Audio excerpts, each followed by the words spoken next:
नमस्कार मित्रांनो, स्वागत आहे तुमचं आपल्या फिटनेस के तेजस या चॅनलवर। आज आपण पाहणार आहोत की काही सोपे व उपयोगी व्यायामाचे टिप्स जे की आपण घरच्या घरी राहून फिट राहू शकतो। आता आपण बघणार आहोत की वॉर्मअप करणे का गरजेचं आहे। तर वॉर्मअप करणे म्हणजे व्यायाम सुरू करण्यापूर्वी 5 ते 10 मिनटं आपण जागेवर चालणे, जॉगिंग करणे, जंपिंग करणे किंवा थोडेसे हलकेसे बॉडी स्ट्रेचिंग करणे।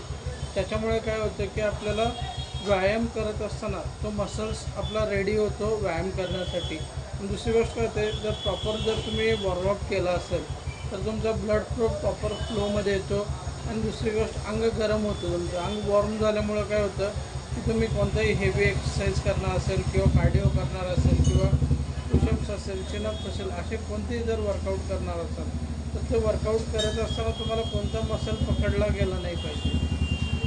तर मित्रांनो, आपण दुसरा मुद्दा बघणार आहे की नियमित व्यायामाचे महत्त्व। नियमित व्यायामाचे महत्त्व असे आहे की आपण आठवड्यातून किमान जर 6 दिवस वर्कआउट करत असेल आणि 1 दिवस जर रेस्ट घेत असेल तर काय होतं की नियमित व्यायामामुळं आपलं वजन नियंत्रित राहण्यासाठी मदत होते, आपलं शरीर चांगलं राहतं। आणि दुसरी गोष्ट आहे की आपण नियमित व्यायाम केल्यामुळं आपले स्ट्रेंथ आणि स्टॅमिना दोन्ही वाढण्यासाठी मदत होतं। यामध्ये होतं काय की आपली जे व्यायामामध्ये कन्सिस्टन्सी असते, तर आपण जर स्ट्रेंथ ट्रेनिंग करत असेल तर डे बाय डे आपल्या बॉडीमध्ये प्रोग्रेस व्हायला सुरुवात होते। आणि आपण जे वजन लिफ्ट करत असेल किंवा जे वजन पुश करत असेल तर त्याच्यामध्ये आपल्याला आपली जी ग्रोथ आहे ती इन्क्रीज होताना दिसते। जर आपल्याला स्टॅमिना जर वाढवायचा असेल तर आपलं कन्सिस्टन्सी असेल तर समजा आपण आज रनिंग करतो, आपण आज 5 मिनटं रनिंग करत असेल तर उद्या पुढच्या आठवड्यात 10 मिनटं रनिंग करू शकतो किंवा 15 मिनटं रनिंग करू शकतो किंवा त्याच्यामध्ये स्पीड आपण वाढवू शकतो। हा फायदा आहे की आपल्याला जो व्यायाम आपण कन्सिस्टंट करू शकतो। आणि कन्सिस्टंट राहिल्यामुळे होते काय की आपली बॉडी ही मेंटेन राहण्यासाठी मदत होते, निरोगी राहण्यासाठी मदत होते। जसं की आता आजकाल आपण बघतोय की बॉडीमध्ये कोलेस्ट्रॉलचं प्रमाण वाढणे किंवा शुगरचं प्रमाण वाढणे। यावेळी होते काय की जर आपला व्यायाम जर कंटिन्युअस असेल तर इवन आपण ब्लड शुगर लेवलसुद्धा मेंटेन व्यवस्थित करू शकतो।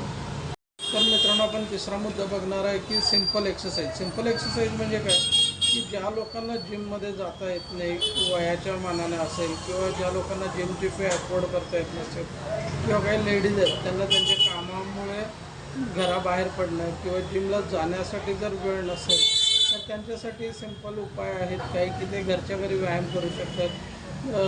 तर पुशअप्स असतील, दंडबैठका असतील, त्याच्यानंतर प्लँक असेल, बंजी जंपिंग असेल, त्यानंतर जंपिंग जॅक आहे, जंपिंगचे बरेच एक्सरसाइज आहेत, स्किपिंग रोप आहेत। तर याच्यामुळे काय होतं ना, ते एकतर घरच्या घरी राहून व्यायाम करू शकतात। दुसरी गोष्ट काय आहे की त्यांचा वेळ वाचतो। आणि काही लोक आहेत जे बाबा फीज खरंच नाही अफोर्ड करू शकत तर त्यांच्यासाठी पण हे खूप उपयोगी आहे। तर हे सगळे व्यायाम करत असताना काय होतं की त्यांचे बॉडी मसल्स चांगले तयार होण्यासाठी मदत होतं। ज्या लोकांना शुगरचा त्रास आहे किंवा बी पीचा त्रास असेल, कोलेस्ट्रॉल वाढलं असेल तर ह्या सर्व ज्या गोष्टी आहेत हे मेंटेन राहण्यासाठी त्यांना मदत होते। तर आपण चौथा मुद्दा जो बघणार आहे तो प्रोटीनचा आहार। व्यायाम करत असताना आपल्याला काय होतं ना की आपल्या शरीराला प्रोटीनची रिक्वायरमेंट खूप असते।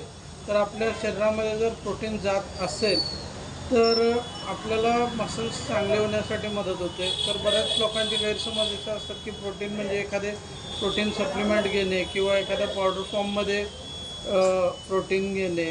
तर असं नाही आहे, प्रोटीन हे आपल्या रेग्युलर जेवणामधून पण घेता येतं। तर त्याच्यासाठी व्हेजमध्ये कडधान्य आहे, दूध आहे, दही आहे, त्याच्यानंतर पनीर आहे, सोयाबीन आहे। त्याच्या व्यतिरिक्त जर नॉनव्हेजमध्ये बघायचं म्हटलं तर आपल्याकडे अंडी आहेत, चिकन आहेत किंवा फिशमधून, त्या सगळ्यामधून आपल्याला प्रोटीन मिळतं। आणि बॉडीला रिक्वायर्ड प्रमाणामध्ये जर प्रोटीन आपल्याला भेटत असेल तर आपली मसल क्वालिटी चांगली बिल्ड होण्यासाठी आपल्याला खूप मदत करतं। तर आता आपण 5वा जो मुद्दा बघणार आहे तो म्हणजे विश्रांती।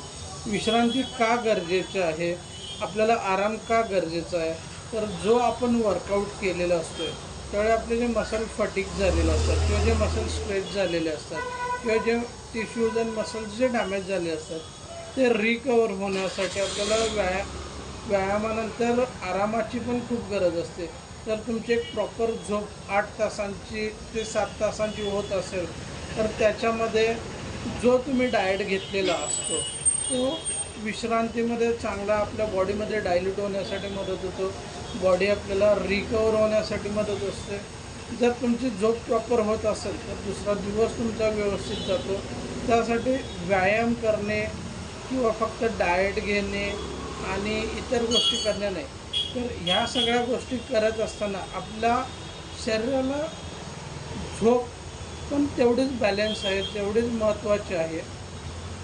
तर मित्रांनो, ह्या होत्या फिटनेस टिप्स सोप्या आणि साध्या पद्धतीनं.